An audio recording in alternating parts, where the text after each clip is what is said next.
Hi అండి, అందరూ ఎలా ఉన్నారు? ఈరోజు నేను బొంబాయి రవ్వ లేదా గోధుమ నూక అంటారు కదండి, దాంతో వడియాలు పెట్టానండి. జంతికల వడియాలు. ఇవి ఎలా తయారు చేయాలో చూద్దామండి.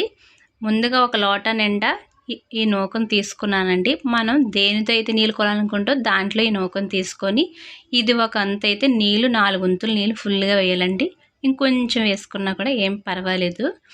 తర్వాత స్టవ్ ఆన్ చేసి ఒక దలసరగా ఉన్న గిన్నెలో ఈ 4 లోటాలు నీళ్ళేసి కొంచెం వేసానండి నేను. మీరు 4 వేసుకున్నా సరే, మీ ఇష్టం. అది గట్టిగా కావాలనుకుంటే 4 వేయండి. తర్వాత సరిపడినంత ఉప్పు వేసుకోండి. ఆ తర్వాత కొంచెం వామును కూడా వేయండి.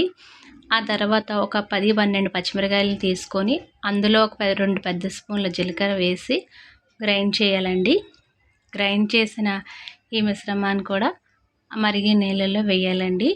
ఒకసారి ఉప్పు కట్ట బాగా సరిపోయిందో చూసుకొని, లేదంటే మళ్ళీ ఉప్పు వేసుకోండి. ఇలా బాగా మరుగుతున్నప్పుడు నూకని ఉండలు లేకుండా స్లోగా కలుపుకోవాలండి. అలా నూక వేసి బాగా కలపాలండి, ఉండలు కట్టకుండా. తర్వాత సిమ్లో పెట్టి దగ్గరికి అయ్యే వరకు ఉడకనివ్వాలండి.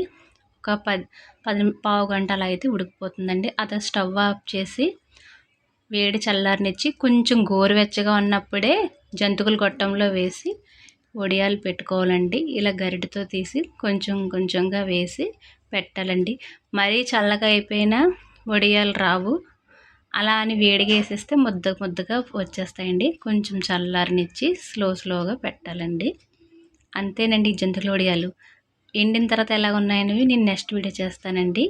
నా వీడియో మీకు నచ్చినట్లయితే లైక్ చేయండి, షేర్ చేయండి, సబ్స్క్రైబ్ చేసుకోండి. Thank you.